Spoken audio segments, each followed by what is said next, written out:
Bismillahirrahmanirrahim. Assalamu alaikum. Impact of global warming on Pakistan. Class 11, Lesson 5. Exercise में एक topic है transitional devices, जिन्हें conjunctions भी कहा जाता है, और उसका क्वेश्चन जे है जो MCQs हैं, जिसको हम सॉल्व करेंगे। Transitional devices, words or phrases that link ideas between sentences or paragraphs to improve flow and clarity are called transitional devices. ऐसे अल्फाज या फ्रेजेस जो सेंटेंसेस और पैराग्राफ्स के अंदर आइडियाज़ को, बातों को आपस में जोड़ते हैं, लिंक पैदा करते हैं। इससे बातों में या आपके लिखे हुए में फ्लो आता है, रवानी आती है, एंड क्लैरिटी और वजाहत होती है। इन्हें हम ट्रांजिशनल डिवाइसेस कहते हैं। Types functions of the transitional devices, यही सेम सारे का सारा टेक्स्ट और टेबल जो है ये आपको अपनी टेक्स्ट बुक में भी मिल जाएगा। यहाँ पे मैंने इसको एक्सप्लेनेशन के लिए लिखा है फंक्शन। तो ट्रांजिशनल डिवाइसेस के 5 फंक्शन है: addition, contrast, pause effect, example, time sequence. फिर इनके एग्जांपल्स हैं और फिर एग्जांपल सेंटेंसेस हैं। तो एडिशन, जोड़ना, सिंपली दो पार्ट्स को, दो फ्रेजेस को, दो सेंटेंसेस को, दो क्लॉजेस को आपस में जोड़ देता है। तो इसकी एग्जांपल्स हैं moreover, in addition to, and also. इसके अलावा भी हैं, लेकिन यहाँ पे एग्जांपल के लिए उन्होंने 3-4 दिए तो वो लिखे। She is kind, more over she is talented. तो ये शी के बारे में इजाफा ही किया है। जो एडिशन है वो काइंड है और मजीद वो टैलेंटेड है, ज़हीन है। कंट्रास्ट, दो आइडियाज जिनमें आपस में फ़र्क करना हो, एक दूसरे के फ़र्क के साथ हो, कंपैरिजन के लिए आते हैं। तो हमारे पास एग्जांपल्स के लिए however, on the other hand, although. यहाँ पे इसका एग्जांपल सेंटेंस है he is rich, however he is not happy. तो दो सिचुएशंस हैं, he is rich, he is not happy. अमीर है, कंट्रास्ट में वो नॉट हैप्पी है। तो दरमियान में जो इसको जोड़ रहा है वो हाउएवर है। कॉज इफेक्ट, एक रीज़न बताई होती है और एक उसका रिजल्ट बताया होता है। रीज़न रिजल्ट या कॉज इफेक्ट इन्हें कहते हैं। और इसके लिए therefore, as a result, consequently, और भी मजीद होंगे, लेकिन एग्जांपल के लिए यहाँ पे 3 ही दिए हुए। She studied hard, therefore she passed. उसने मेहनत की, सख्त मुतालिया किया, यानी मेहनत से मुतालिया किया और इसलिए वो पास हो गई। एग्जाम्पल देने के लिए भी ट्रांजिशनल डिवाइसेस इस्तेमाल होती हैं। फॉर एग्जाम्पल लिखते हैं, सच एज लिखते हैं, इन पर्टिकुलर लिखते हैं। Many animals, in particular tigers, are endangered. इनमें से कोई भी आप यहाँ पे लिख सकते हैं। Many animals such as tigers are endangered. बहुत सारे एनिमल्स, और आगे एग्जाम्पल दिए कि टाइगर्स वो एंडेंजर्ड है, खतरे का शिकार है। टाइम सीक्वेंस, एक के बाद दूसरी बात करने के लिए, आगे इस तरह के लफ्ज़ों के लिए। Then, next, finally, meanwhile.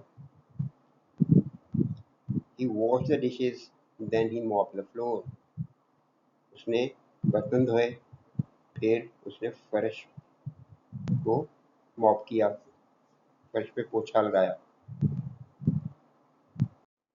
Question J, choose the correct conjunction to complete each sentence. Sentences को मुकम्मल करने के लिए करेक्ट कंजंक्शन जो है चूज करने। 4-5 दिए होंगे ऑप्शन में, तो एक चूज करना है। फर्स्ट क्वेश्चन है, I wanted to stay longer, dash I had to catch the last bus. याद रखिएगा, ग्रामर या किसी भी चीज़ की अंडरस्टैंडिंग बेहतर उसी वक्त होती है जब आपकी कंप्रीहेंशन अच्छी होती है, कि आप उसका तर्जमा ठीक से कर सकें, आप उसको समझ सकें। उसका तर्जमा करके देखते हैं। I wanted to stay longer, मैं ज़्यादा देर रहना चाहता था, मुझे आखिरी बस पकड़नी थी। तो दरम्यान में अब क्या आएगा? मैं ज़्यादा देर रहना चाहता था, ठहरना चाहता था, मुझे आखिरी बस पकड़नी थी। ऑप्शंस देख लेते हैं। एंड, और, मैं ज़्यादा देर रहना चाहता था और मुझे आखिरी बस पकड़नी थी। बी ऑप्शन है बट, लेकिन। मैं ज़्यादा देर रहना चाहता था लेकिन मुझे आखिरी बस पकड़नी थी। और, या, ये दोनों में से कोई एक काम हो सकता है। I wanted to stay longer, मैं ज़्यादा देर रहना चाहता था, या मुझे आखिरी बस पकड़नी थी। तो ये कुछ रीज़नेबल नहीं बन रहा। और सो, इसलिए I wanted to stay longer so I had to catch the last bus. मैं ज़्यादा देर रहना चाहता था, इसलिए मुझे आखिरी बस पकड़नी थी। तो ज़्यादा देर रहने के लिए बस पकड़ना है तो बिल्कुल उसके इन्वर्स हो जाएगा। तो इसका आंसर है but. I wanted to stay longer, but I had to catch the last bus. Second, he can come with us dash he finishes his homework. वो हमारे साथ आ सकता है, वो अपना होमवर्क पूरा कर ले। तो ये शर्त वाला सेंटेंस लग रहा है कि वो हमारे साथ आ सकता है, वो अपना होमवर्क पूरा कर ले। तो ऑप्शन अनलेस। अनलेस का याद रखिएगा कि इसके बाद ये जिस क्लॉज के पहले लिख दिया जाता है उसमें ये नेगेटिव लफ्ज़ ऐड कर देता है, नो का लफ्ज़ ऐड कर देता है। अगर यहाँ पे लिखा हो unless he finishes his homework, वो हमारे साथ आ सकता है अगर वो अपना होमवर्क ख़त्म नहीं करता। तो ये तो इंटेंडेड मीनिंग से उलट हो जाएगी बात कि अगर होमवर्क ख़त्म नहीं करता तो फिर आ जाए हमारे साथ। तो ऐसी शर्तें नहीं की लिखी जाती या नहीं बोली जाती कि काम पूरा कर लो फिर हमारे साथ चले जाना। ये हो सकता है ऑल्दो, अगरचे, वो हमारे साथ आ सकता है अगरचे वो अपना काम ख़त्म करता है। तो ये बिल्कुल बेमानी हो जाएगा। इफ़, अगर, he can come with us if he finishes his homework, वो हमारे साथ आ सकता है अगर वो अपना काम ख़त्म कर लेता है। तो ये पॉसिबल लग रहा है, और लेकिन आखिरी ऑप्शन देखे बगैर हम आंसर फाइनल नहीं करेंगे। he can come with us but he finishes his homework, वो हमारे साथ आ सकता है लेकिन वो अपना काम ख़त्म करता है। तो ये भी कुछ मीनिंगफुल नहीं है। तो आंसर हमारा इफ है। Question 3, dash Ali dash Ahmad will attend the seminar. Ali और अहमद ने सेमिनार अटेंड करना है, तो उसके रिलेटेड कोई बात है। ऑप्शन हमारे पास ऐसे दिए हुए हैं कि चारों के चारों ही ठीक है। इस तरह का क्वेश्चन जो है नॉन स्टैंडर्ड होता है।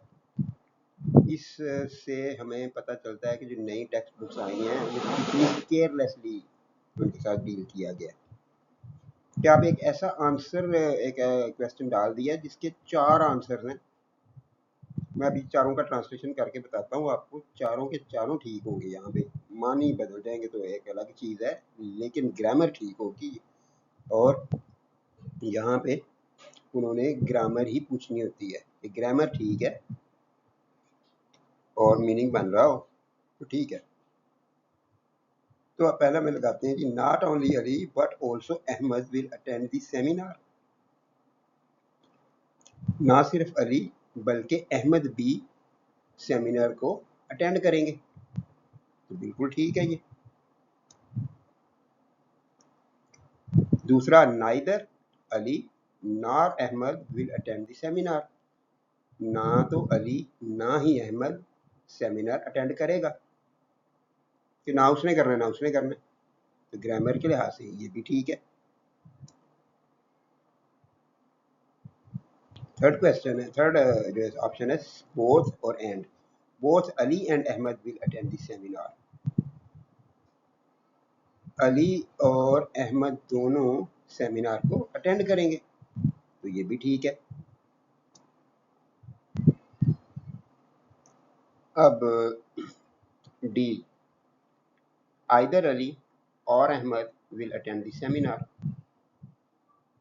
या अली या अहमद, दोनों में से कोई एक, दोनों नहीं, या अली या अहमद सेमिनार को अटेंड करेंगे, तो ये भी ठीक है।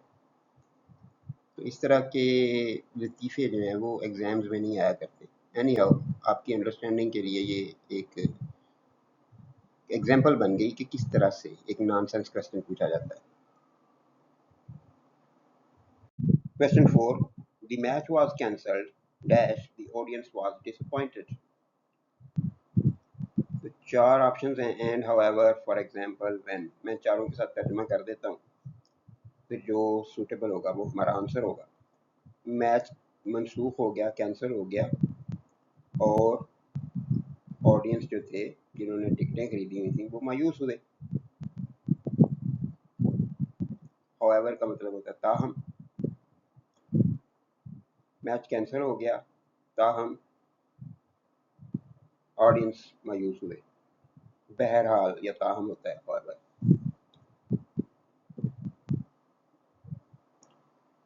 फॉर एग्जाम्पल, मिसाल के तौर पर, the match was cancelled, for example the audience was disappointed.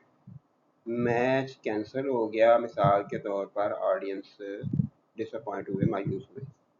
तो ये तो बहुत गलत है एक तरह से। व्हेन,